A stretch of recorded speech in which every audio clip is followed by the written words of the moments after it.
Infrastructure के निर्माण में भ्रष्टाचार कब रुकेगा? इसका जवाब किसी के पास नहीं है। कभी पुल ढह जाते हैं तो कभी नई बनी सड़क धंस जाती है। लेकिन हद तो यह है कि सिर्फ कुछ साल पहले बनी हाईकोर्ट की इमारत भी सुरक्षित नहीं है। मामला जोधपुर हाईकोर्ट का है, जहां बना 21 मीटर ऊंचा डोम कभी भी गिर सकता है। आईआईटी मुंबई की रिपोर्ट में डोम के कभी भी ढहने की आशंका जताई गई है। इसके बाद हाईकोर्ट ने पूरे मामले पर खुद संज्ञान लिया। हाईकोर्ट ने सभी पक्षों को 24 अगस्त तक शपथ पत्र दाखिल करने के निर्देश दिए हैं। साथ ही इसके स्थायी समाधान की योजना का विवरण देने का आदेश दिया है।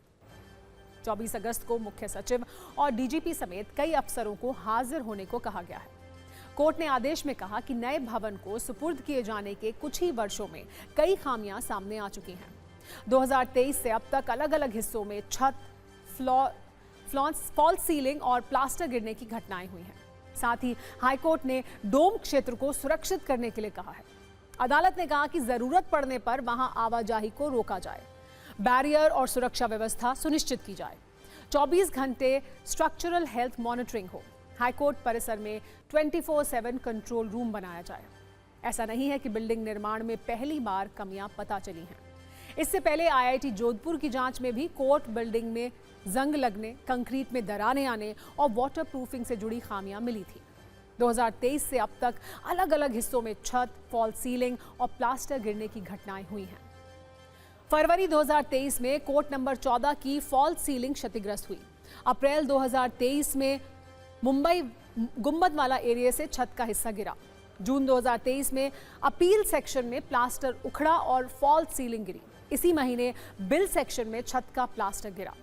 सितंबर 2024 में कोर्ट नंबर 19 की फॉल्स सीलिंग गिर गई। वहीं गेट नंबर 3 के सामने लिफ्ट के पास छत का एक हिस्सा ही गिर गया।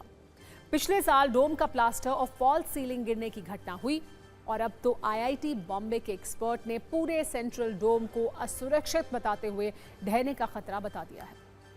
इस बिल्डिंग का निर्माण 2008 में शुरू हुआ था। 220 करोड़ की लागत से बने इस भवन का लोकार्पण 2019 में हुआ था। बिल्डिंग के रखरखाव की जिम्मेदारी एक कंपनी के पास है, जिस पर भी हर साल 2 करोड़ से ज्यादा खर्च होते हैं। जाहिर है इतने खर्च के बाद भी बिल्डिंग का ये हाल सवाल खड़े करता है। घटिया निर्माण का ये कोई पहला मामला भी नहीं है। ऐसा मामला सामने आने के बाद गहरी जांच और कड़ी कार्रवाई जैसे शब्द बार बार सुनाई देते हैं, लेकिन अंतिम जवाबदेही ज्यादातर मामलों में तय नहीं हो पाती। शायद यही वजह है कि यह सिलसिला रुकने का नाम नहीं ले रहा है।